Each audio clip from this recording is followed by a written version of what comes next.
ஆண்டவர் நிரப்பியருளும். இந்த ஆராதனையின் ஆரம்பம் முதல் முடியும் மட்டும் தெய்வீக பிரசன்னமும் ஆசீர்வாதமும் எங்களோடு இருக்க கர்த்தர் உதவி செய்யும். மீட்பர் இயேசு மூலமாய் ஜெபங்கேளும் நல்ல பிதாவே. ஆராதனைக்கு ஆரம்பமாகவும் ஆண்டவருடைய நாமம் மகிமைப்படும்படியாகவும் யாவரும் எழுந்து நின்று கீதங்களும் கீர்த்தனைகளும் 31வது பாடலை பாடுவோம். கீதங்களும் கீர்த்தனைகளும் 31, பாமாலை 21, சேனையின் கர்த்தா சீர்நிறை யெகோவா. கீதங்களும் கீர்த்தனைகளும் 31வது பாடல்.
நின்றவாறே பிரார்த்தனை செய்வோமாக.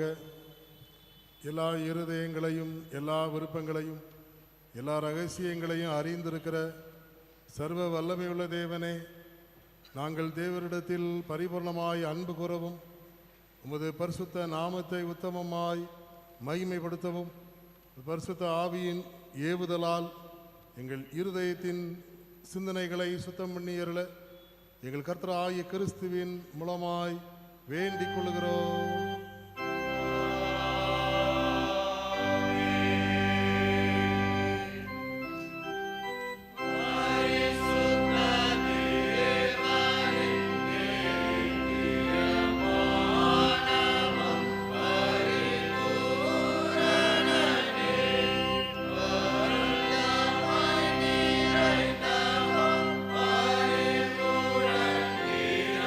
Oh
நம்முடைய கர்த்தராகிய இயேசு கிறிஸ்து சொன்னதாவது, நம்முடைய தேவனாகிய கர்த்தர் ஒருவரே கர்த்தர்.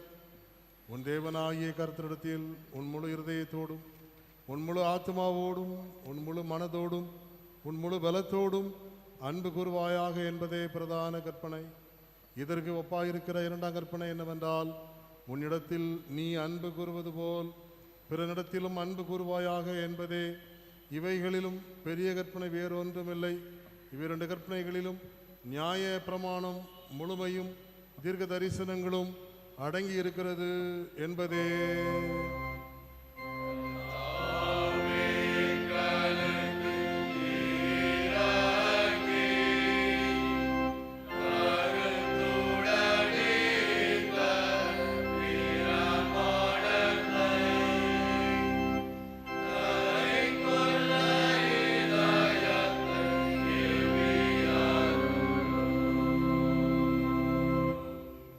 பிரியமானவர்களே, நாம் இப்பொழுது தேவனுடைய மகா பரிசுத்த வசனத்தை கேட்கவும் ஆண்டவருடைய சரீரத்தையும் இரத்தத்தையும் பெற்றுக்கொள்ளவும் கூடி வந்திருக்கிறோம். உத்தம மனஸ்தாபத்தோடு உண்மையான விசுவாசத்தோடும் அவரிடத்தில் கிட்டிச் சேர்வதற்காக தேவனுடைய கிருபையை தேடி முழங்கால் படியிட்டு மௌனமாக நம்மை நாமே சோதித்து அறிவோமாக. நம்முடைய ஆண்டவரோடு விட ஒப்புரவாகும்படியாக நாம் நம்முடைய பாவங்களை மனத்தாழ்மையோடு அறிக்கையிடுவோம். பரமபிதாவே, பரமபிதாவே, உமக்கு விரோதமாகவும் எங்கள் எல்லாருக்கும் விரோதமாகவும் பாவம் செய்து உமது அறிக்கையிடுகிறோம். ஒளியில் நடவாமல் இருளில் நடந்து வந்தோம். கிறிஸ்துவின் நாமத்தை சொல்லியும் தீமை விட்டு விலகவில்லை. எங்களுக்கு இறங்க வேண்டும் என்று உம்மிடம் என்று ஆடுகிறோம். இயேசு கிறிஸ்து நிமித்தம் எங்கள் பாவங்கள் எல்லாவற்றையும் மன்னியும். உமது பரிசுத்தாவினால் எங்களை சுத்திகரித்து எங்கள் மனசாட்சியை உயிர்ப்பித்தருளும். உடைய பரிசுத்த நாமத்திற்கு மகிமையுண்டாகும்படி நாங்கள் இனி புது ஜீவனுள்ளவர்களாய் உமக்கு ஊழியம் செய்வதாக மற்றவர்களுக்கு மன்னிக்க எங்களுக்கு உதவி புரியும். ஆமென். இயேசு கிறிஸ்துவின் மூலமாக தமிழத்தில் உண்மையாய் மனம் திரும்புகிற யாவருக்கும் அருளப்படுகிற கிருபை நிறைந்த தேவனுடைய வார்த்தைகளை கேளுங்கள். வருத்தப்பட்டு பாரம் சுமக்கிறவர்களே, நீங்கள் எல்லாரும் என்னிடத்தில் வாருங்கள், நான் உங்களுக்கு இளைப்பாறுதல் தருவேன். தேவன் தம்முடைய ஒரே பேரான குமாரனை விசுவாசிக்கிறவன் எவனோ அவன் கெட்டுப்போகாமல் நித்திய ஜீவனை அடையும்படிக்கு அவரை தந்தரளி இவ்வளவாய் உலகத்தில் அன்பு கூர்ந்தார். பாவிகளை ரட்சிக்க கிறிஸ்து இயேசு உலகத்தில் வந்தார் என்கிற வார்த்தை உண்மையும் எல்லா அங்கீகரிப்புக்கும் பாத்திரமானது. ஒருவன் பாவம் செய்வானால் நீதிபராக இருக்கிற இயேசு கிறிஸ்து நமக்காக பிதாவினிடத்தில் பரிந்து பேசுகிறவராய் இருக்கிறார். நம்முடைய பாவங்களை நிவர்த்தி செய்கிற கிருபாதார பலி அவரே. நம்முடைய பரமபிதாவாகிய சர்வ வல்லமையுள்ள கடவுள் உத்தம மனஸ்தாபத்தோடும் உண்மையான விசுவாசத்தோடும் நம்மிடத்திற்கு மனம் திரும்பி தங்கள் சகோதரர் சகோதரிகளின் குற்றங்களை மன்னிக்கிற யாவருக்கும் பாவ மன்னிப்பை அருளி செய்வோம் என்று மிகுந்த இரக்கமாய் வாக்குத்தத்தம் செய்திருக்கிறார். அவர் நம்முடைய கர்த்தராகிய இயேசு கிறிஸ்து நிமித்தம் உங்களுக்கு இறங்கி உங்கள் பாவங்கள் எல்லாவற்றையும் மன்னித்து அவைகளிலிருந்து உங்களை விடுதலையாக்கி சகல நன்மைகளும் உங்களை உறுதிப்படுத்தி நிலைநிறுத்தி உங்களை நித்திய ஜீவகரையில் சேர்ப்பாராக.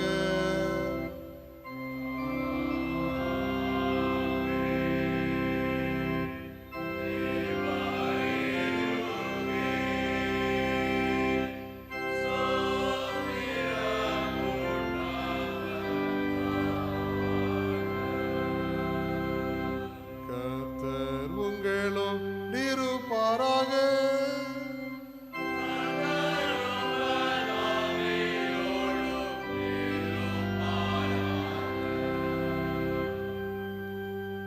ஜெபம் பண்ண கடவோம். படைத்தவைகளில் ஒன்றையும் வெறுக்காதவரும் மனம் மருந்து மக்களின் பாவங்களை மன்னிக்கிறவருமான எல்லாம் வல்ல நித்திய ஆண்டவரே, நாங்கள் எங்கள் பாவங்களுக்காக துக்கித்து புலம்பவும் எங்கள் பயனற்ற தன்மையை அறிக்கையிட்டு சகல இறக்கங்களின் பிதாவாகிய உம்மிடமிருந்து பரிபூர்ண பாவ விமோசனத்தையும் பாவ மன்னிப்பையும் பெற எங்களுக்குள்ளே நொறுங்குண்ட புதிதான இருதயத்தை உருவாக்கியறல வேண்டும் என்று எங்கள் ஆண்டவர் இயேசு கிறிஸ்துவின் வழியாய் வேண்டிக் கொள்கிறோம்.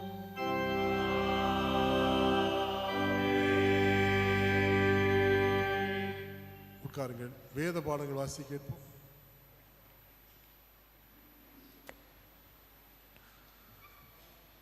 வாசிக்கும்படியாக கொடுக்கப்பட்ட நிருப பாடம்.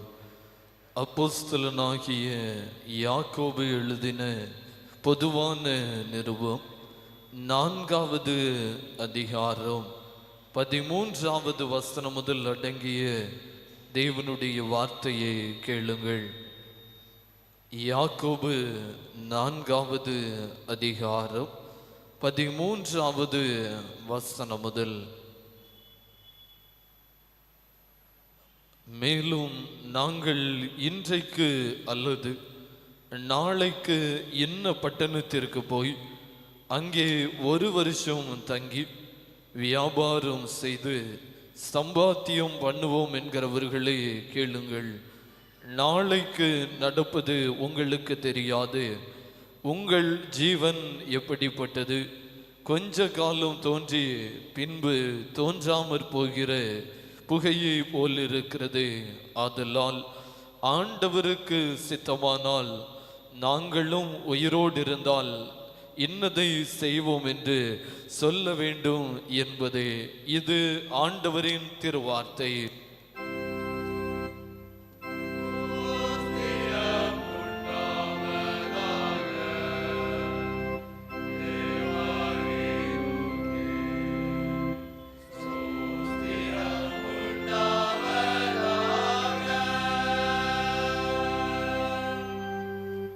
பரிசுத்த லூக்கா என்பவர் எழுதின நற்செய்தி நூல் 12வது அதிகாரம் 16வது வசனம் முதல் அடங்கிய தேவனுடைய வார்த்தையை கேளுங்கள். லூக்கா 12வது அதிகாரம் 16வது வசனம் முதல். அல்லாமலும் ஒரு உவமையை அவர்களுக்கு சொன்னார். ஐஸ்வர்யமுள்ள ஒருவனுடைய நிலம் நன்றாய் விளைந்தது. அப்பொழுது அவன், நான் என்ன செய்வேன்? என் தானியங்களை சேர்த்து வைக்கிறதற்கு இடமில்லையே. நான் ஒன்று செய்வேன், என் களஞ்சியங்களை இடித்து பெரிதாக கட்டி எனக்கு விளைந்த தானியத்தையும் என் பொருட்களையும் அங்கே சேர்த்து வைத்து, பின்பு ஆத்துமாவே, உனக்காக அநேக வருஷங்களுக்கு அநேகம் பொருட்கள் சேர்த்து வைக்கப்பட்டிருக்கிறது.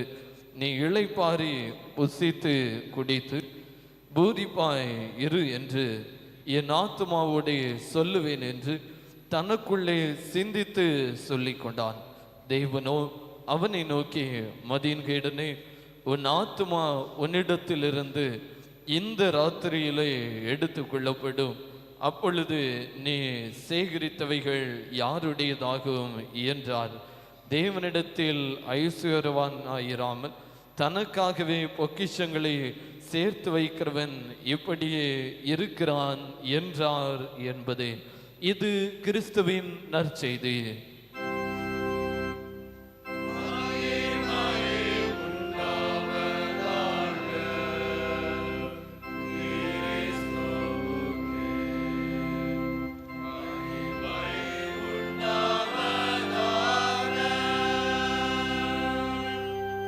வானத்தையும் பூமியையோ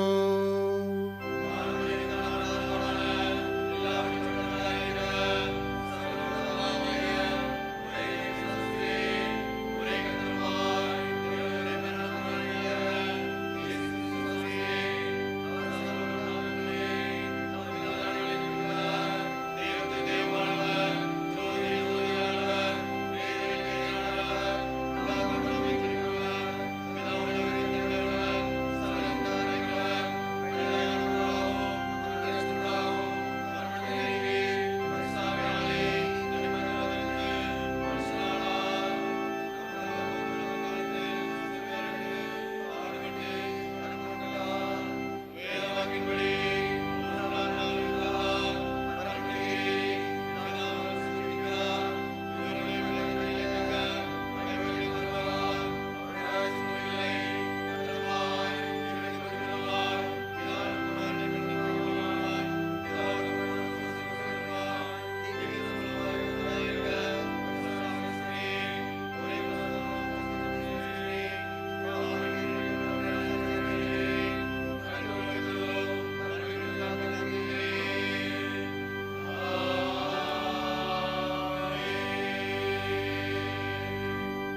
யாவரும் நின்ற வண்ணமாக செய்திய வாத்தியத்திற்கு ஆயத்தமாக கீதங்களும் கீர்த்தனைகளும் 119வது பாடலை பாடுவோம். கீதங்களும் கீர்த்தனைகளும் 119, பாமாலை 89.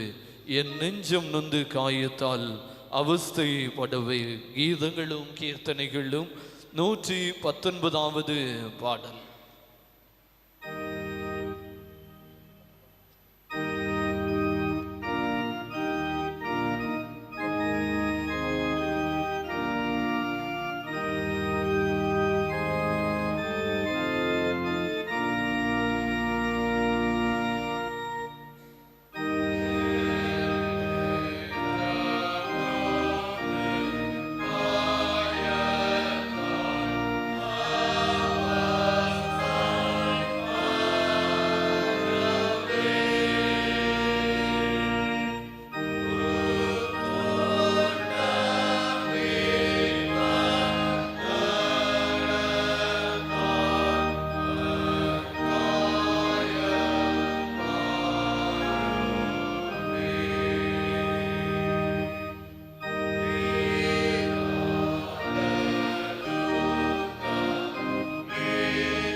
அன்பின் ஆண்டவரே, உடைய வார்த்தைகளை கேட்கும்படியாக இருக்கிறோம்.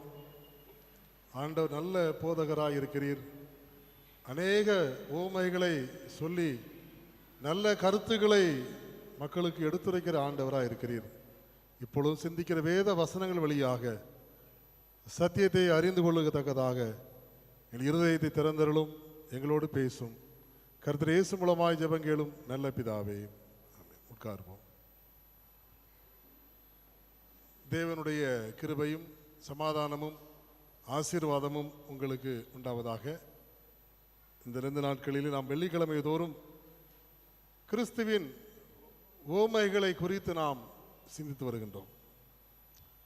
அதன் அடிப்படையில் இந்த நாளில் நாம் சிந்திக்கும்படியாக எடுத்துக்கொண்ட வேத பகுதியானது லூக்கா 12ஆம் அதிகாரம் 16ஆம் வசனம் முதல் 21ஆம் வசனம் வரைக்கும் உள்ள அந்த பகுதி. லூக்கா 12ஆம் அதிகாரம் 16ஆம் வசனம் முதல் 21ஆம் வசனம் வரை. இந்த உவமை நாம் அடிக்கடி வாசித்த ஒரு உவமைதான். ஒரு ஐஸ்வர்யவான் ஒருவர் இருக்கிறார். அவருடைய விளைச்சல் அந்த ஆண்டு அதிகமாக விளைந்து அவர் மிகுந்த பேராசை கொண்டவராக தன் களஞ்சியத்தை இடித்து அதை நான் அங்கே சேமித்து வைப்பேன் என்று தனக்குள்ளாக அவர் நினைத்து கொண்டே இருக்கிறார். அப்போதான் கடவுள் அவரோடு பேசுகிறார். இன்றைக்கு உன் ஆத்மா எடுத்துக்கொள்ளப்பட்டால் நீ சேமித்த சேமிப்பு யாருடையதாகும் என்று ஆண்டவர் கேட்கிறார். இதான் இந்த ஓமை. இந்த ஓமைக்கு நாம் ஒரு தலைப்பு கொடுக்க வேண்டும் என்றால், உங்கள் சேமிப்பு எங்கே இருக்கிறது? நம்முடைய சேமிப்பு எங்கே இருக்கிறது என்ற ஒரு தலைப்புக்கு இது சரியான ஒரு ஓமையாக இருக்கிறது. இந்த ஓமையை கடவுள் சொல்கின்ற பொழுது அங்கே எவ்வளோ மக்கள் இருந்திருப்பார்கள் என்று நீ நினைக்கலாம். வசனம் 1 சொல்கிறது, அநேகமாயிரம் மக்கள் அங்கு இருந்தார்கள். 1000 2000 கிடையாது. அப்படி என்றால் அவர் 1000 2000 என்று குறிப்பிட்டு சொல்லியிருப்பார். அநேகமாயிரம் மக்கள் என்று சொல்லப்பட்டிருக்கு. அநேகமாயிரம் மக்கள் அங்கு அவருடைய உபதேசத்தை கேட்க வந்திருந்தார்கள். அந்த இடத்தில் தான் அங்கு என்ன நடக்கிறது என்றால், ஒரு மனிதன் அவரை வந்து அணுகி தனக்கும் தன் சகோதரனுக்கும் இடையே இருக்கிற அந்த பாக பிரிவினையை குறித்து சொல்லுகிறான். எனக்கும் என் சகோதரனுக்கு இடையே பாக பிரிவினை பிரச்சனை இருக்கிறது. நீர் தலையிட்டு என்ன செய்ய வேண்டும்? அதை பகிர்ந்து கொடுக்க வேண்டும் என்று கேட்கிறான். ஆண்டவர் கொஞ்சம் கோபம் வருகிறது. அவர் அவனை பார்த்து, என்னை நியாயாதிபதியாகவும் பங்கிட்டு கொடுக்கிறவனாகவும் நியமித்தது யார் என்ற ஒரு கேள்வியை கேட்டுவிட்டு தான் இந்த ஓமையை சொல்லுகிறார். என்னை நியாயாதிபதியாகவும் ஆஸ்தியை பங்கிட்டு கொடுக்கிறவராகவும் நியமித்தது யார் என்று அவனை பார்த்து கேட்டுவிட்டு இந்த ஓமையை கடவுள் என்ன செய்றாரு? சொல்ல வருகிறார். இந்த ஓமையை பார்க்கின்ற பொழுது அந்த ஐஸ்வர்யவானை குறித்து நாம் முதலாவது சில காரியங்களை பார்க்க வேண்டும். அந்த ஐஸ்வர்யவானுக்கு உலக கவலை இருந்தது, உலக பிரகாரமான கவலை இருந்தது. நீங்கள் 17ஆம் வசனத்திலே வாசிக்க முடியும். அப்பொழுது அவன், நான் என்ன செய்வேன்? என் தானியங்களை சேர்த்து வைக்கிறதுக்கு இடம் இல்லையே. பாருங்க, உலக கவலை அதிகமாக விளைந்து விட்டது. கடவுளுக்கு நன்றி சொல்லி இருக்கலாம். எதிர்பாராத விளைச்சல் அது அந்த ஆண்டு ஒருபோது இல்லாத அளவுக்கு அதிகமாக விளைந்து விட்டது. அவன் என்ன செய்திருக்கலாம்? தேவையை வைத்து விட்டு மீதியை என்ன செஞ்சிருக்கலாம்? விற்று இருக்கலாம். அது மற்றவர்களுக்காக போய் சேர்ந்திருக்கும். தேவையான தானியத்தை வைத்து விட்டு களஞ்சம் பிடிக்கிற அளவுக்கு வைத்து விட்டு என்ன செஞ்சிருக்கலாம்? விற்று கொடுத்திருக்கலாம். மற்றவங்களுக்கு அதை விற்பனை செய்திருக்கலாம். ஆனால் அவனுக்கு என்ன கவலை? அது எங்கே கொண்டு வைப்பேன்? வைப்பதற்கு இடமில்லையே என்ற ஒரு கவலை அவனுக்கு வந்துவிட்டது. தானியங்களை வைக்கிறதுக்கு இடமில்லையே என்ற கவலை வந்து விட்டது. அநேக நேரம் நாம் அப்படிதான் நினைச்சிரோம். தேவையற்ற காரியங்களுக்காக கவலைப்படுகிறோம். நீங்கள் மத்தேயு 16ஆம் அதிகாரத்தை வாசிக்கின்ற பொழுது அங்கே சீசர்களுக்கு ஒரு கவலை இருந்தது. கடவுள் சீசர்களோடு சேர்ந்து படகிலே செல்லுகிறார். படகிலே அவர்கள் மக்தலாவின் கரைகளுக்கு சென்றார்கள் என்று வேதம் சொல்கிறது. மக்தலா என்ற பட்டணத்து கரைக்கு சென்று விட்டார்கள். அப்போ ஆண்டவர் பரிசேயர் சதுசேயருடைய புளித்தமாவை குறித்து அங்கே சொல்லுகிறார். புளித்தமா என்பது அவருடைய உபதேசம். அவர்கள் பேசுவது ஒன்று, செய்வது ஒன்று. இதை கடவுள் புளித்த மாவு என்று சொல்லுகிறார். ஆனால் சீசர்கள் அதை தவறாக புரிந்து கொண்டார்கள். தாங்கள் அப்பங்களை கொண்டு வராதபடியால் தான் ஆண்டவர் இதை சொல்லுகிறார். இப்போ கடவுள் என்ன சொல்லுகிறார்? இதுவரை நான் 2 அற்புதங்களை செய்திருக்கிறேன். அப்பம் இல்லாத சூழலிலே 5 அப்பம் 2 மீனை நான் ஆசீர்வதித்து கொடுத்து, ஸ்திரீகளும் பிள்ளைகளும் தவிர சாப்பிட்ட புருஷர்கள் 5000 பேர், மீதி எடுத்தது 12 கூடைகள் என்று சொல்லுகிறார். அது மட்டுமல்ல, இன்னொரு அற்புதமும் செய்கிறார். அடுத்தபடியாக 7 அப்பங்களையும் சில சிறு மீன்களையும் ஆசீர்வதித்து கொடுக்கிறார். புருஷர்கள் தவிர சாப்பிட்டவர்கள், இந்த ஸ்திரீகளும் பிள்ளைகளும் தவிர சாப்பிட்ட புருஷர்கள் 4000 பேர், மீதம் எடுத்தது 7 கூடைகள். இந்த எண்ணெய் ஏன் உங்களுக்கு இல்லை? நான் உங்களுக்கு அப்பம் கொடுக்க மாட்டேனா? ஒரு 12 பேருக்கு என்னால் போஷிக்க முடியாதா என்று கடவுள் கேட்பது போல கேட்கிறார். உலகத்தின் கவலை அது சீசர்களுக்கு இருக்கிறது. அன்பானவர்களே, எனவே நாம் உலக கவலை விட்டு வெளியே வர வேண்டும். இதை நாம் என்ன செய்கிறோம்? இந்த ஓமையிலே பார்க்கிறோம்.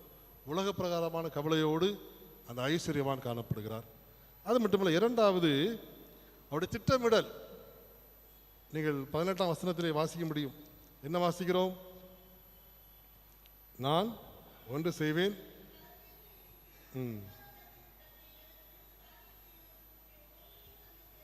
ஒரு முடிவுக்கு வந்து விட்டார். முதலாவது கவலைப்படுகிறார், இப்போ ஒரு தீர்மானமே பண்ணிவிட்டார், முடிவெடுத்து விட்டார். மனைவிட்ட கேட்டிருக்கலாம், பிள்ளைகள்கிட்ட கேட்டிருக்கலாம், அல்லது சொந்த பந்தங்கிட்ட கேட்டிருக்கலாம், மற்றவங்க களஞ்சியத்தில் கூட கொண்டு போய் என்ன செய்யலாம், அவர் 4 மாதத்துக்கு வைத்திருக்கலாம். அவராக முடிவு எடுத்து விட்டார். சுயமாக ஒரு முடிவு எடுக்கிறார். களஞ்சியத்தை இடிக்க வேண்டும், பெரிதாக கட்ட வேண்டும். இது அவருடைய முடிவு, சொந்த முடிவு. சொந்தமாக என்ன செய்கிறார்? முடிவு எடுக்கிறார். ஒரு அவசர முடிவு. அப்போ அவர் அதற்கு மேலே ஒன்று அவர் நினைக்கவில்லை. இப்போதைக்கு ஒரு தீர்வு வேண்டும். என்ன தீர்வு? தானியங்களை களஞ்சியத்திலே கொண்டு வைக்க வேண்டும். அப்போ களஞ்சியத்தை பெரிதாய் இடிக்க வேண்டும், இடித்து கட்ட வேண்டும். இந்த எண்ணம் அவருக்குள் வருகிறது. நம்முடைய பார்வையில் நினைக்கலாம் அது என்ன தவறு என்று நினைக்கலாம். ஆனால் கடவுளுடைய பார்வையிலே அந்த தீர்மானம் தவறாகத்தான் தெரிகிறது. அந்த தீர்மானம் தோற்று போய்விட்டது. ஆண்டு என்ன சொல்றார்? இன்றைக்கு உன் ஆத்மா எடுத்துக்கொள்ளப்பட்டால் நீ சேகரித்ததெல்லாம் யாருடையதாகும்? ஆத்மாவை குறித்த கவலை கிடையாது. ஆஸ்தியை பாதுகாப்பாய் வைக்க வேண்டும். இந்த ஒரு கவலை அவருக்கு இருக்கிறது. ஒரு இறையியலாளர் இதற்கு என்ன சொல்லுகிறார் என்றால், அவருடைய தீர்மானம் கல்லறையிலே போய் முடிந்து விட்டது என்று சொல்லுகிறார். இன்றைக்கு உன் ஆத்மா எடுத்துக்கொள்ளப்பட்டால் என்று கடவுள் சொல்கின்ற பொழுது முடிவே அவனுக்கு நெருங்கி விட்டது. நீ பணத்தையும் பொருளையும் சேமித்து வைக்க விரும்புகிறாயே என்பதாக கடவுள் ஆத்மாவை குறித்து கரிசனையற்ற அந்த மனிதனை பார்த்து சொல்லுவதை நாம் பார்க்கிறோம். எனவே அவருடைய தீர்மானம் அது தோல்வியாகிவிட்டது. நான் வாசிக்கிட்ட நிருப பகுதியில் யாக்கோபு 4ஆம் அதிகாரத்தில் 13 முதல் வாசிக்கின்ற பொழுது, எந்த காரியத்தை குறித்தும் நாம் திட்டமிட்டாலும் எதை செய்தாலும் நாம் என்ன சொல்ல வேண்டும்? ஆண்டவருக்கு சித்தமானால், நாம் உயிரோடு இருந்தால் இதை செய்வோம் என்றுதான் சொல்ல வேண்டும். ஆண்டவருக்கு சித்தமானால் நாமும் உயிரோடு இருந்தால் இதை செய்வோம் என்ற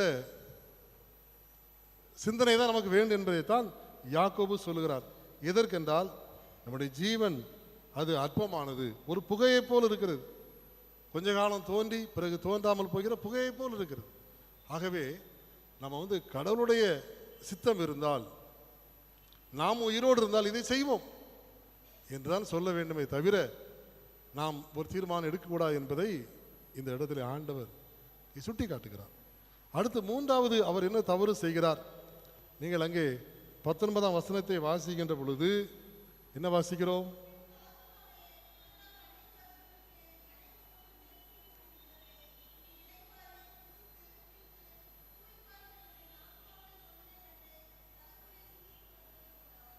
அறியாமை குறித்து பாருங்கள். அறியாமை, அவருடைய எண்ணங்கள் எல்லாம் இந்த உலகத்தோடு வாழ்க்கை முடிந்து விட்டது, இதன் பிறகு ஒரு வாழ்க்கை கிடையாது என்ற ஒரு அறியாமையில் தான் அவர் இருந்திருக்கிறார். மறுமை குறித்த ஒரு சிந்தனை அவருக்கு கிடையாது. மறுமை குறித்த ஒரு பக்குவமோ ஒரு அறிவோ எண்ணங்களோ அவருக்கு இல்லை. உலகத்தோடு எல்லாம் முடிந்துவிடும் என்ற ஒரு எண்ணத்தோடு தான் அவர் வாழ்ந்து கொண்டிருக்கிறார். அதை நாம் என்ன செய்கிறோம்? இந்த இடத்துல நாம் அங்கே பார்க்கிறோம். உலகத்தோடு எல்லாம் முடிந்துவிடும். இது சீசர்களுக்கு கூட சில சமயம் வருகிறது. நீங்கள் மத்தேயு 16ஆம் அதிகாரத்தில் பேதுரு ஆண்டவரை அழைத்து கொண்டு போய் கடிந்து கொள்கிறார். நீங்கள் 16ஆம் அதிகாரம் 23ஆம் வசனத்தில் வாசிக்க முடியும். இயேசு பேதுருவை பார்த்து, எனக்கு பின்னாக போ சாத்தானே, நீ எனக்கு அந்த பகுதியை வாசிப்போம்.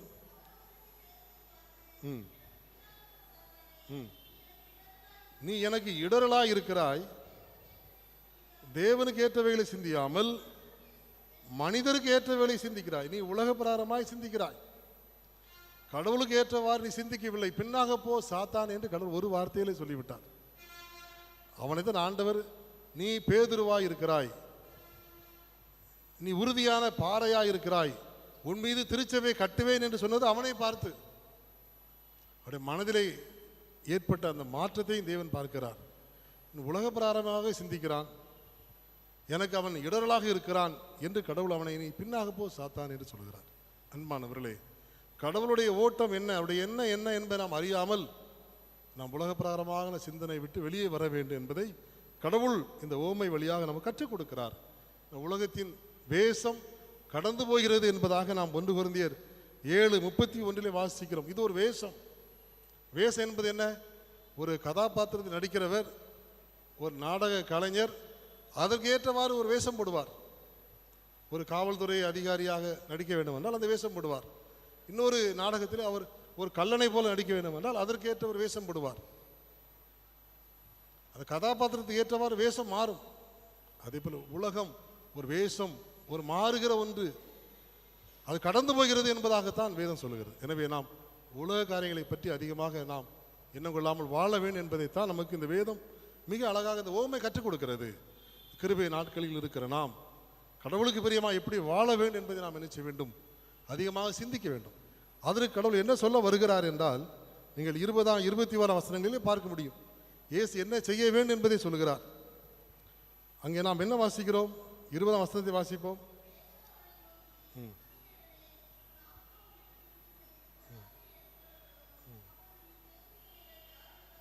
அதாவது எவ்வளவு ஆஸ்தி இருந்தாலும் சரி, அந்த ஆஸ்தி ஒருபோது நம்மோடு வராது. அதை கடவுள் தெளிவாக சொல்லுகிறார். மரித்த பிறகு ஏழையும் ஒன்றுதான், பெரிய கோடீஸ்வரன் ஒன்றுதான். உலகத்தில் உயிர் இருக்கின்ற வரையும் தான் நான் பெரிய பணக்காரன் என்று பெருமை அடிக்கலாம், பெரிய கோடீஸ்வரன் என்று சொல்லலாம். ஆனால் மரித்த பிறகு எல்லாம் சமந்தான், அங்கு வேறுபாடே கிடையாது. ஜீவன் போன பிறகு பெரிய பணக்காரன் ஏழை என்று பாகுபாடு கிடையாது. அதைத்தான் கடவுள் அங்கே சொல்லுகிறார்.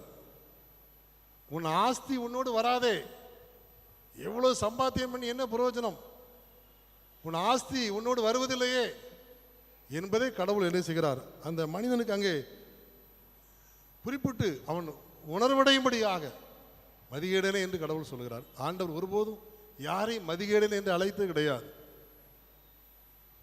ஆனால் இந்த இடத்துல தான் அவனை மதிகேடனே என்று கடவுள் சொல்லுகிறார். மதிகேடனே, ஏன் இன்னும் அறியாமையே இருக்கிறாய், இன்னும் விழிப்புணர்வோடு ஏன் இல்லை என்று கடவுள் உணர்த்துவதை நாம் என்ன செய்கிறோம், இங்கே நாம் பார்க்கிறோம்.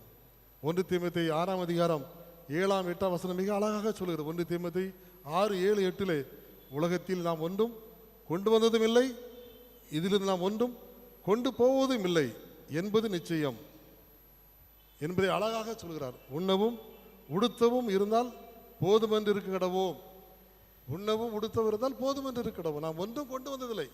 பிறக்கும் பொழுது நாம் என்ன கொண்டு வந்தோம்? ஒன்றும் கொண்டு வரவில்லை. போகும்பொழுது என்ன கொண்டு போக போகிறோம்? ஒன்றும் கொண்டு போக போகிறதில்லை. இந்த ஒரு சிந்தனை நமக்கு வேண்டும் என்பதைத்தான் இங்கே நாம் என்ன செய்கிறோம், இந்த ஊமை வழியாக நாம் கற்றுக்கொள்கிறோம். இன்னொரு காரியம் தேவன் நமக்கு உணர்த்துகிறார். 21 வசனத்தை வாசிங்க.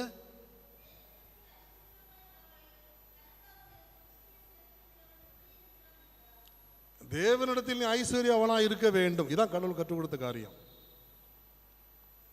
பொக்கிஷத்தை நீ பரலோகத்திலே சேர்க்க வேண்டும். நீ தேவனிடத்திலே ஐஸ்வர்யவனா இருக்க வேண்டும். உலகத்தில் ஐஸ்வர்யவனா இருக்கியோ இல்லையோ அது வேண்டாம். நீ தேவனிடத்திலே ஐஸ்வர்யவனா இருக்க வேண்டும். அப்ப என்ன செய்யணும்? நீங்கள் மத்தேயு சுவிசேஷத்தில் 25 அதிகாரம் 35 முதல் வாசிக்க முடியும். பசியா இருந்து எனக்கு ஆகாரம் கொடுத்தீர்கள், தாகமாக இருந்தேன் என் தாகத்தை தீர்த்தீர்கள், அப்படித்தானே? வஸ்திரம் இல்லாத எனக்கு வஸ்திரம் கொடுத்தீர்கள், அந்நியனா இருந்து என்னை சேர்த்து கொண்டீர்கள், வியாதியோடு இருந்து என்னை விசாரிக்க வந்தீர்கள், காவலில் இருந்து என்னை பார்க்க வந்தீர்கள் என்று அவர்கள் சொல்வதை நாம் பார்க்கிறோம். எப்பொழுது என்று கேட்ட பொழுது இந்த சிறியரில் ஒருவருக்கு நீங்கள் எதை செய்தீர்களோ அது எனக்கே நீங்கள் செய்தீர்கள் என்று கடவுள் சொல்லுகிறார். பாருங்கள் எவ்வளவு பெரிய காரியம். இதான் தேவனிடத்தில் ஐஸ்வர்யமாய் இருப்பதற்கு அடையாளம். எனவே தான் நாம் வீதமாய் சொல்கிறது லூக்கா 6:38, நீங்கள் எந்த அளவினால் அளக்கிறீர்களோ அந்த அளவினால் உங்களுக்கும் அளக்கப்படும். நாம் என்ன செய்கிறோமோ அது அங்கே நமக்கு செய்யப்படும். இதை நாம் உணர்ந்து கொள்ள வேண்டும். இதான் நாம் சேர்க்க வேண்டிய பொக்கிஷம். ஒரு வேடிக்கையான ஒரு கதை. ஒரு ஊரில் ரொட்டி செய்கிற ஒரு மனிதர் இருந்தார். பிரெட் செய்கிற ஒரு மனிதர். அவர் மதியம் வரைக்கும் நல்ல பிரெட்லாம் செஞ்சு கடைகளுக்கெல்லாம் விநியோகம் செய்வார். அதே ஊரில் ஒரு வெண்ணெய் வியாபாரி இருந்தார். பிரெட்டுக்கு தேவை வெண்ணெய். எனவே இவர் வழக்கமாக ஒவ்வொரு கிலோ வெண்ணெய் என்ன செய்வார், அவரிடத்திலே வாங்குவார். இவரும் 1 கிலோ வெண்ணெயை நினைச்சுவார், கொண்டு போய் வைத்து விட்டு வந்து விடுவார். நாட்கள் ஆனது. ஒரு நாள் இந்த வியாபாரி, இந்த பிரெட்டு செய்கிறவருக்கு சந்தேகம் வந்து விட்டது. வெண்ணெய் பாக்கெட்டை பார்க்கிறார். அது 1 கிலோ இருக்காதே, குறைவாக இருக்கிற மாதிரிலாம் தெரிகிறது என்று இந்த தன்னுடைய திராசிலே வைத்து நிறுத்து பார்க்கிறார். அந்த வெண்ணெய் குறைவாகவே இருக்கிறது.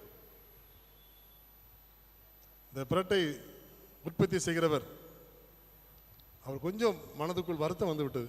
நான் இவ்வளவு நாளாக இந்த வெண்ணெய் வியாபாரி நம்பி நான் ஏமாந்து விட்டேனே, ஒரு நாள் எடை போடவே இல்லையே.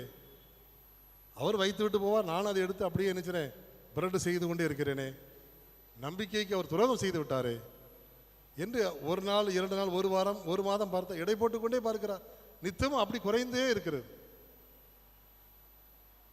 காவல்துறையில் போய் புகார் செய்து விட்டார். என்னை இவர் பல வருடங்களாக மோசடி செய்து விட்டார். நான் 1 கிலோ என்று நான் வாங்கி வருகிறேன், இவர் குறைத்து குறைத்து கொடுத்திருக்கிறார் என்ன இந்த பிரெட் செய்கிறவர் போய் கம்ப்ளைண்ட் பண்ணிவிட்டார். காவல்துறை அதிகாரி அவரை கூட்டு விசாரிக்கிறார். அந்த வெண்ணெய் வியாபாரியை இப்பதான் ஒரு முக்கியமான ஒரு பாயிண்ட். வெண்ணெய் வியாபாரி என்ன சொன்னார் தெரியுமா? என் வீட்டிலே படிகள் கிடையாது, எடைக்கல் கிடையாது. சரி, எப்படி எடை போட்டாயா என்று காவல்துறை அதிகாரி கேட்ட பொழுது, நான் பிள்ளைகளுக்காக தினமும் 1 கிலோ பிரெட் என்ன செய்கிறேன், கடையில் வாங்கி வருகிறேன். அதை உடைப்பதற்கு முன்னதாக அதை ஒருபுறம் வைத்து மறுபுறம் வெண்ணெயை வைத்து எடை போட்டு விட்டால் அந்த பிரெட்டை உடைத்து பிள்ளைகளுக்கு கொடுப்பேன். அப்போ வெண்ணெய் குறைந்ததுக்கு யார் காரணம்? அந்த பிரெட்டு செய்கிறவர் தான் காரணம். அப்படித்தானே? ஏன்னா இவர்கிட்ட எடைகள் கிடையாது. வெண்ணெய் செய்கிறவர்கிட்ட, வெண்ணெய் உற்பத்தி செய்கிறவர்கிட்ட அவருடைய பிரெட்டை வாங்கி வந்து அதை வைத்தான் நிறுத்தி கொடுக்கிறார். இவன் பாருங்க, கம்ப்ளைண்ட் கொண்டு போனவரே மாட்டிக்கிட்டார். காவல்துறை அதிகாரி அவரை எச்சரித்து அனுப்பினார். ஒரு கதையாக இருக்கலாம், ஆனால் நாம் என்ன நினைக்கிறோம், நம்ம என்ன செய்கிறோமோ அதான் நமக்கு கிடைக்கிறது. அப்படிதானே அன்பானவர்கள்? நம்முடைய சேமிப்பு அது பரலோகத்தில் இருக்க வேண்டும். சிறுக விதைக்கிறவன் சிறுக அறுப்பான், பெருக விதைக்கிறவன் பெருக. எனவே நம்முடைய ஆயுசு நாட்களிலே முடிந்த அளவு நாம் நன்மைகளை செய்து நம்முடைய பொக்கிஷங்களை பரலோகத்திலே சேர்த்து வைப்போம். தேவனுடைய ஆசீர்வாதங்களை பெற்றுக்கொள்வோம். கர்த்தர் நமக்கு உதவி செய்வாராக. ஆமென்.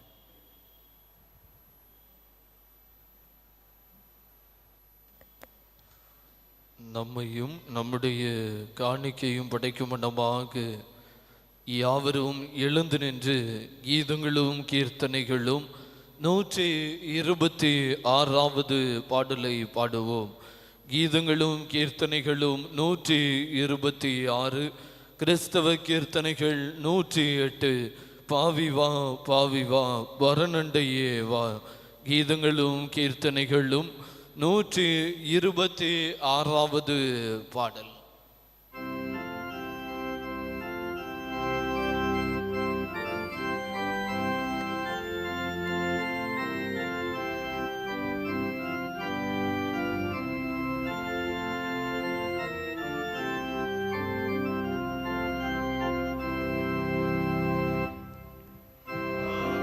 Bye.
நம்மையும் நம்முடைய காணிக்கைகளையும் நாம் தேவனுடைய திருக்கரத்தில் அர்ப்பணித்து ஜெபிப்போம். அன்பின் ஆண்டவரே, எங்களை நாங்கள் உமக்கென்று அர்ப்பணிக்கிறோம். எங்களுடைய பொக்கிஷங்களை பரலோகத்தில் சேர்த்து வைக்கும்படியாக அர்ப்பணிக்கிறோம். அதன் அடையாளமாகவே இந்த காணிக்கைகளை படைக்கிறோம். படைத்த காணிக்கையை ஏற்றுக்கொண்டு எங்களை ஆசீர்வதியும். படைத்த ஒவ்வொருவரையும் ஆசீர்வதியும். தனிப்பட்ட குடும்ப தேவைகளை சந்தியும். சுகவீனம் பலவீனம் எல்லாம் நீக்கி போடும். கையின் பிரயாசங்களை கர்த்தர் ஆசீர்வதியும். எல்லா விதமான கஷ்டங்களுக்கும் மன உளைச்சலுக்கும் பாரங்களுக்கும் விலக்கி பாதுகாத்து கொள்ளும். படிக்கிற பிள்ளைகளை ஆசீர்வதியும். தேர்வு எழுதுகிற பிள்ளைகள் சிறப்பாக தேர்வில் நல்ல ஞானத்தையும் சுகத்தையும் பலத்தையும் தேவன் கட்டளையிடும். நினைப்பதற்கு மேலான மதிப்பெண்ணை பெறத்தக்கதாக ஆண்டவர் வழி நடத்தும். அதுபோலவே வாலிபர்களை ஆசீர்வதியும். எதிர்கால தேவைகள் திட்டங்கள் அனைத்திலும் கர்த்தர் இருந்து நீர் வழிநடத்துமாறு ஜெபிக்கிறோம். திருமண வாழ்வுக்காக ஆயத்தப்படுவோர், குடும்பங்கள் நன்மைகளுக்காக ஆசீர்வாதங்களுக்காக காத்திருப்போர் எல்லா குடும்பங்களையும் கண்வைக்கு பாரும். உடைய ஆசீர்வாதங்களை பெற்றுக்கொள்ள அனுக்கிரகம் பண்ணும். தொடர்ந்து இந்த கிருபை நாட்களை நாங்கள் ஆதாயப்படுத்தி கொண்டு வாழ உம்முடைய சுத்த நிறைவேற்ற எங்களுக்கு உதவி செய்யும். உடைய கிருபையின் கரம் அனைவரையும் பாதுகாத்து நடத்துவதாக. மீட்பர் இயேசு மூலம் ஜெபங்களும் நல்ல பிதாவே.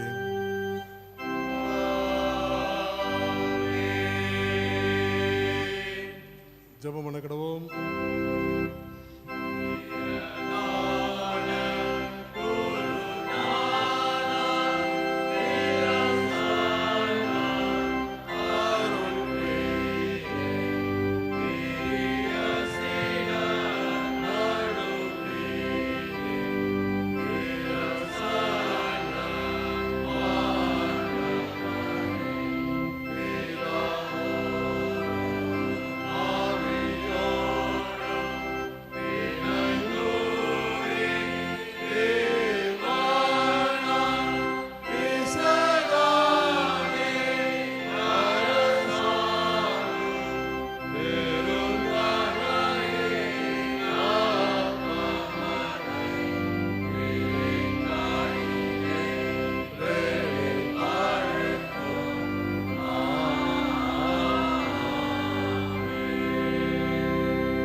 உயர்த்திடுங்கள்.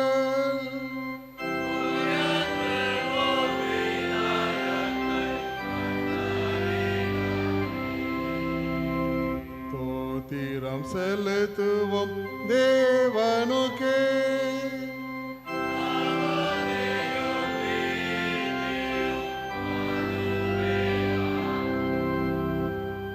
கர்த்தாவே, பரிசுத்த பிதாவே, சர்வ வல்லமையுள்ள நித்திய தேவனின் காலத்திலும் எவ்விடத்திலும் உமக்கு தோத்திரம் செலுத்துகிற தகுதி நீதியும் விசேஷித்த கடமையுமாய் இருக்கிறது. உமது குமாரனும் ஆண்டவருமாய் இயேசு கிறிஸ்துவின் மூலமாக நிர்வாணங்களையும் பூமியையும் அவையில் எல்லாவற்றையும் சிருஷ்டித்தீர். மனுக்குலத்தை உமது சாயலாக உண்டாக்கினீர். நாங்கள் பாவத்தில் விழுந்தபோது புது சிருஷ்டியின் முதற் பலனாக நீர் எங்களை மீட்டு கொண்டீர்.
பிதாவே, நீர் பரிசுத்த தோத்தரிக்கப்பட்டவர் தேவரீர்.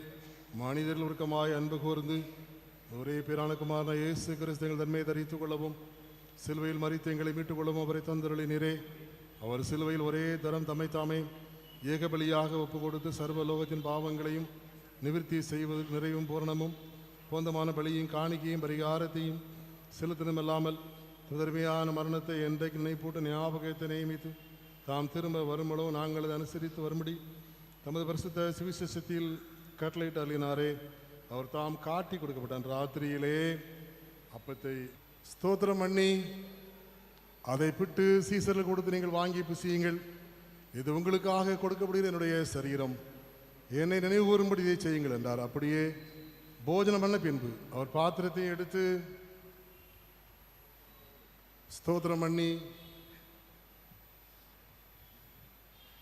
அவர்களுக்கு கொடுத்து, நீங்கள் எல்லாரும் இதிலே பானம் பண்ணுங்கள்.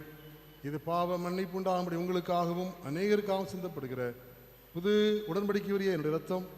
இதை பானம் பண்ணும் பொழுதெல்லாம் என்னை நினைவு கூறும்படி இதை செய்யுங்கள் என்று திருவுளம் பற்றினார்.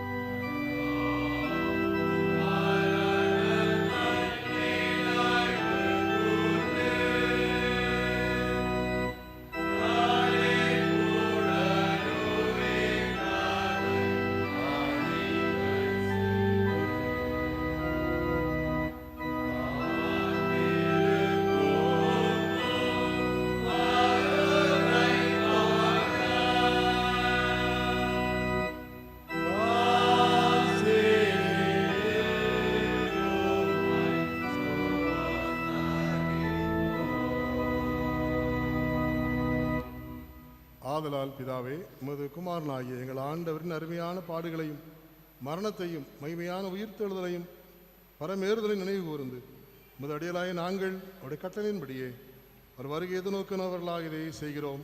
அவரில் எங்களுக்காக நிறைவேற்றின பூர்ண மீட்புக்காக நன்றி செலுத்துகிறோம்.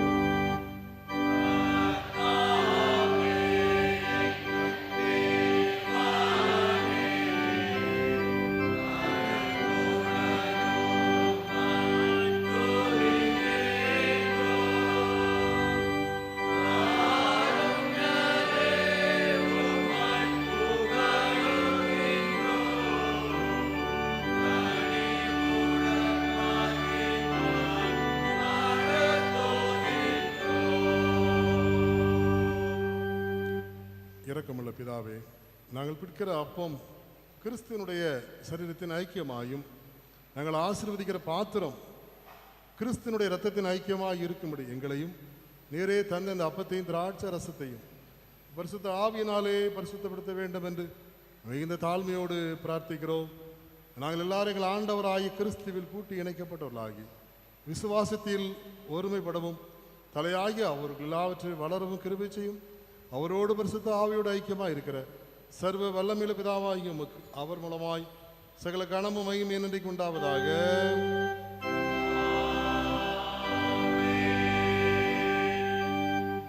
நமது இரட்சகராகிய கிறிஸ்து கற்பித்தபடி அவரில் நமக்கு அருளப்பட்ட தைரியத்துடைய சொல்லுவமாக பரமண்டலங்களில் இருக்கிற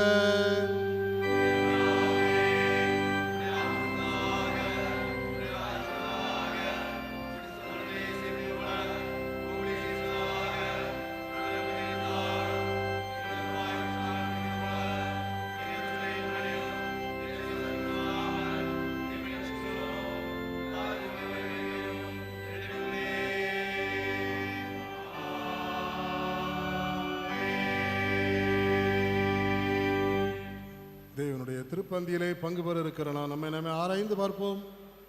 கர்த்தர் நம்மை தகுதிப்படுத்தும்படியாக தாழ்மையின் ஜெபத்தை நாம் கருத்தோடு சேர்ந்து ஏறெடுப்போம். இரக்கமுள்ள கர்த்தாவே, இரக்கமுள்ள கர்த்தாவே, எங்கள் சீர் நம்பி நாங்கள் உம்முடைய பந்தியில் சேர துணியாமல் தேவனுடைய அளவற்ற இரக்கத்தையே நம்பி சேர்கிறோம். உம்முடைய மேஜையின் கீழ் விழும் துணிக்கைகளையும் பொருட்களை நாங்கள் பாத்திரம் அல்ல, ஆனாலும் தேவன் எப்பொழுதும் இரக்கம் செய்கிற லட்சணமுடைய மாறாத ஆண்டவராய் இருக்கிறீர்.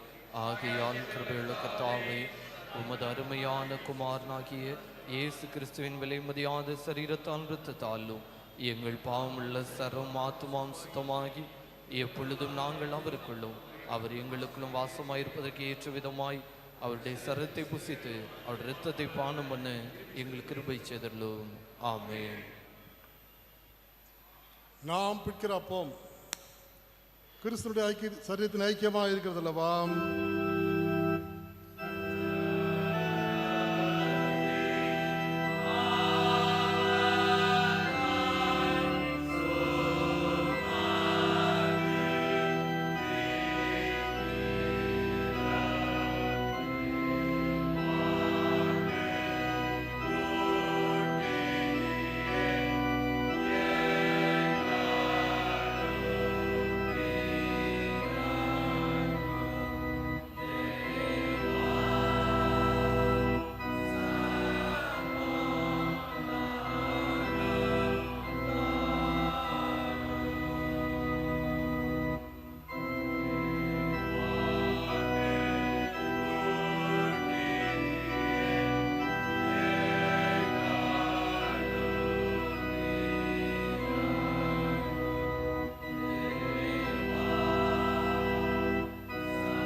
ஜெபம் பண்ண கடவோம்.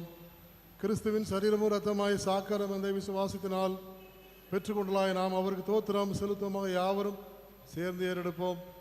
சர்வ வல்லமையுள்ள கடவுளே,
எல்லாபத்திக்கும் மேலான தேவ சமாதானம் உங்களுடைய இருந்து நீங்கள் தேவனையும் அவருடைய குமாரனாகிய நம்முடைய நாதர் இயேசு கிறிஸ்துவை பற்றிய அறிவிலும் அன்பில் நிலைத்திருக்கும்படி உங்கள் இருதயத்தையும் சிந்தை காக்கடவுது. பிதா குமாரன் பரிசுத்த ஆவியுமாகிய சர்வ வல்லமை பொருந்திய தேவனுடைய ஆசீர்வாதம் உங்களுக்குள்ளே இருந்து எப்பொழுதும் உங்களுடைய நிலைத்திருக்க கடவுது.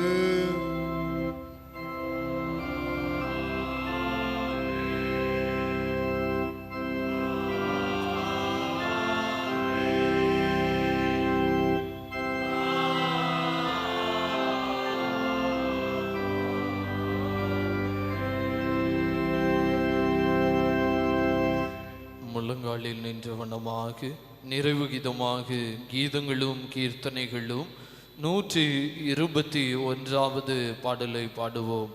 கீதங்களும் கீர்த்தனைகளும் 121. பாமாலை 103 என்னருள்நாதா இயேசுவே சிலுவை காட்சி பார்க்கையில் 121வது பாடல்.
அன்பின் ஆண்டவரே, இந்த ஆராதனைக்கார் நன்றியோடு உம்மை ஸ்தோத்திரிக்கிறோம். உம்மை பணிந்து கொண்ட நாங்கள் உம்முடைய திருச்சித்தம் செய்கின்றவர்களாக அனுதினமும் காணப்பட எங்களுக்கு உதவி செய்யும். அனைவரையும் உடைய ஆசீர்வாதத்தோடு அனுப்பி வையும். கர்த்தர் இயேசு மூலமாக ஜெபம் கேளும் நல்ல பிதாவே. கர்த்தர் உங்களோடு இருப்பாராக. கர்த்தர் தமது ஆயுள் இருப்பாராக. தேவ சமாதானத்தோடே போக கடவோம். கர்த்தருடைய